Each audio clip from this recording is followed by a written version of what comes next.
Hi guys! Magandang gabi! Welcome back po dito sa Gandara SRA Channel for Showbiz Update.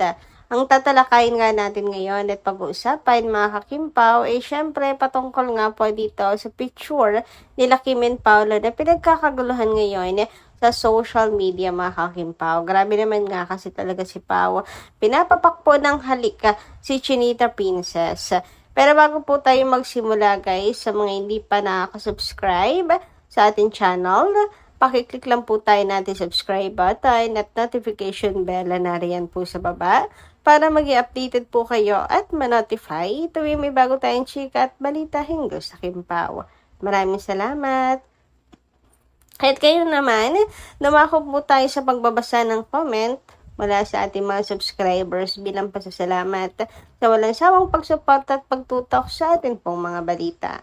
And syempre, para mabigyan na rin po natin ng tinig ang bawat komento at reaksyon ng mga fans, solid supporters ng Kim Pao. So, narito nga ang comment na napili natin basahin ngayong gabing ito. Mula po sa comment ni Ma'am Visitasyon de Guzman, maganda rin gabi and shoutout, sabi niya rito, sa November pa, ipapalabas sa Prime Video ang Kopino.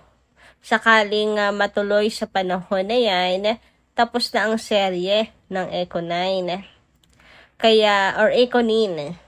Kaya hindi magsasabay. Sakaling magsabay dyan, dyan kikita kung sino talaga, or dyan makikita kung sino talaga ang malakas.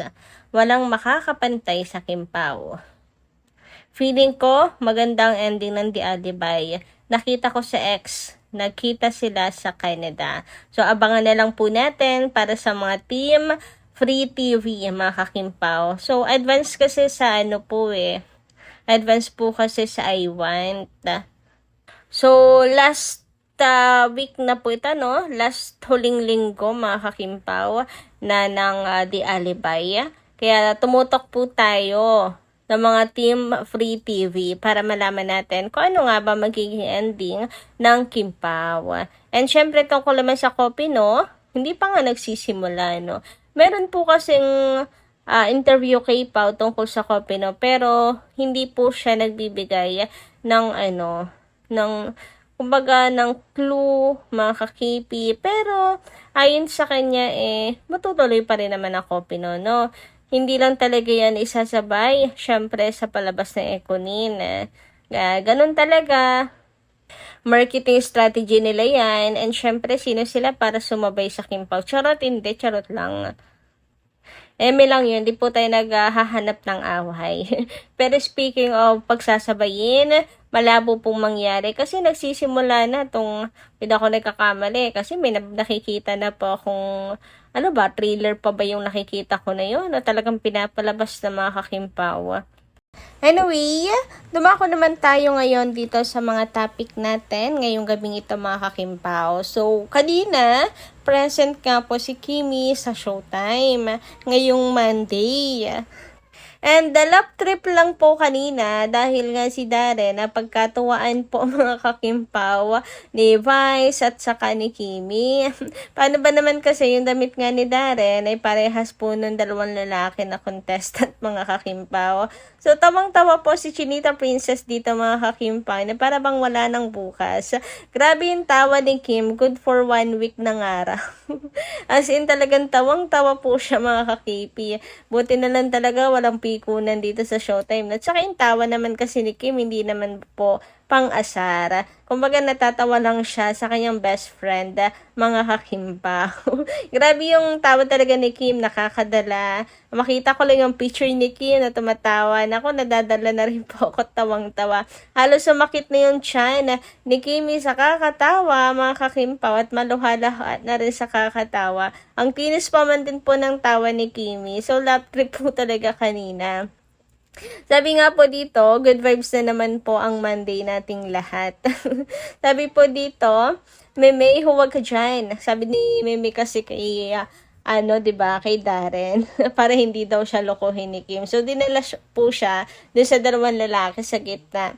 Sabi, yung tawa ni Kim wagas, pang isang linggong worth ng halakhaka. Wala kasing tigil talaga si Kim. Nakakatawa. Napatalikod na konti na lang. Mauupo na po sa paghalakhak si Kim. Grabe talaga yung good vibes. Talagang buena mano ngayong Monday, no? Anyway, next topic naman po tayo mga kakimpaw. And tungkol po ito sa post ni Carlos Miguel. So may bago po siyang edit mga kakimpaw, no? And nakakatuwa talaga si Carlos. Grabe yung effort niya kina Kim and Paolo sa pag-edit ng mga ganito. Pero, alam niyo po ba, sa tuwing nag-e-edit si Carlos Miguel ay meron pong naka-high blood mga kakimpaw at pumuputak, sus ko. So, ito po ang post ni Carlos, kilig yarn, haha. Alam ko ang pinagdadaanan nating lahat this past few days. Kaya naman I did this edit. Thank you for all the love and support and always defending Kimi against all odds. Ayan. Yes, deserve natin yung nung mga edit mga kakimpaw, 'di ba? Since dumaan tayo sa mga nakaka-stress na days, mga kakimpaw. So, yung mga ganitong ayuda, pangmalakasan talaga mga kakimpaw. Sabihin na nating edit yan, pangmalakasan. Paano ba naman kahit edit ay tumatahol ang mga bashers ni Kim? So, meron po nag-comment. Sabi ni Chill, o sino man tong cheese na yan, kawawa naman na fandom nyo, napakakuripot ng mga idol nyo sa ayuda. Kaya lalo kayong nagiging dilulus. Ay nako, kasi nga private lang ang Kimpaw. Sobrang private, para sa amin na lang yung ayuda, hindi para sa mga taong kagaya nyo na toxic. Pero 'di ba, ang lakas maka-comment ng ganyan, wala namang kinalaman sa idol nila tong post para to sa atin. Pero bakit nandun siya? Nakabantay din talaga mga kakimpaw. Pero inyo yan ha, hindi to para sa kanila. Walang bahid na para sa kanila. Pero andun sila. So tumatanghod sila sa atin mga kakimpaw. Tapos ang lakas ng loob magsabi na tayo yung mga iyakin. Like, haler. Sabi niya kasi sa isang comment, may video po kasi si Janine. Tahimik naman ang Kim Paulanjas. Wala namang comment ang Kim Paulanjas kay Janine. Okay? Wala naman. Pero nag-comment siya. Sabi niya, mga iyakin, Kim Pao. Andito na naman sa post about Janine. Forever na kayong bitter kay Janine. Kahit wala namang comment ang Kim Paulansia doon. Sila lang naman nagko-comment. Tapos pinapalabas na tayo yung nandun. Nirecall ko mga kakimpaw eh. Walang comment doon ang Kim Paulansias eh. Pero siya, present po sa mga Kimpaw fans post and kay Kim Chu. So may post din po si Kim Chu tungkol nga po sa pagkapanalo ni Paula Virino sa STA. Pagko-congratulate of course kay Pau and sa The Alibay. Nag-comment din siya doon. Sabi niya, one way lang talaga. Wake up, Kim Chu. May paganon siya, mga kakimpaw. O, diba, sino yung iyakin?